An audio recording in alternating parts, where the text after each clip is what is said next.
ఏ ప్రాంతానికైనా గుర్తింపు చరిత్ర వల్లనే వస్తుంది. అదే చరిత్రకు గుర్తింపు తెచ్చిన ప్రాంతం మన ధర్మవరం. సమయాన్ని బట్టి మారిన సంస్కృతికి నిలువెత్తు నిదర్శనం మన ధర్మవరం.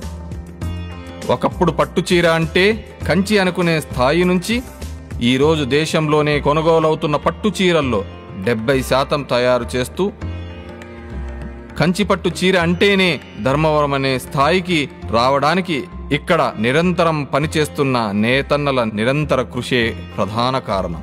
20,000కు పైగా కుటుంబాలు తరతరాలుగా మగ్గాలపై ఈ ప్రాంత చరిత్రను, మన దేశ సంస్కృతిని చీరలుగా నేస్తున్నారు.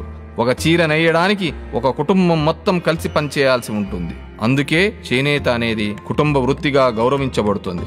మారుతున్న కాలానికి అనుగుణంగా కొత్త కొత్త డిజైన్లు పట్టు చీరల అంచులపై మాత్రమే కాకుండా చీర మొత్తం ముద్రిస్తూ బంగారు, వెండి, రాగి, జిరీలతో పట్టు చీరలు నేస్తూ ఏ ప్రాంతానికైతే ఎగుమతి చేస్తున్నామో ఆ ప్రాంతానికి సంబంధించిన సంస్కృతిని కూడా ఆ పట్టు చీరలకు జోడిస్తూ తయారు చేయడం ధర్మవరం చేనేత కార్మికులకు మాత్రమే తెలిసిన ప్రత్యేకత.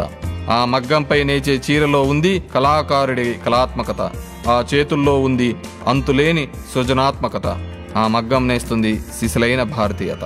కంచి పట్టుకు ధీటుగా నాణ్యమైన ధర్మవరం పట్టు చీరల కొరకు రండి మా ధర్మవరం. నేను మీ కేతిరెడ్డి. రండి మన సాంప్రదాయమైన ధర్మవరం చీరని కాపాడుకుందాం.